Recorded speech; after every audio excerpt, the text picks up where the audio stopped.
This is a new section which has been added by this amendment.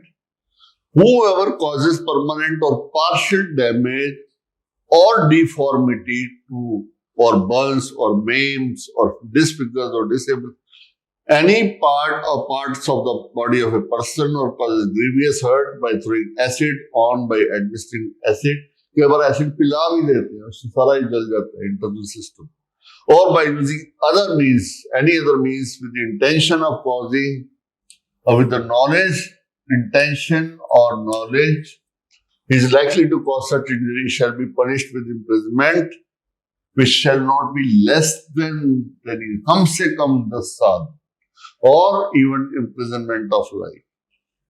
So fine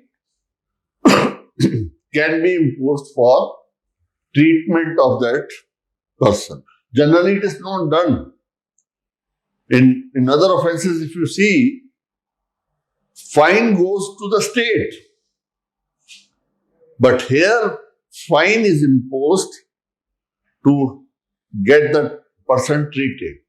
Voluntary throwing or attempting to throw acid. Throwing acid, whoever throws or attempts to throw on any person, attempts to administer this, attempts to use this with the intention of causing permanent, ये है.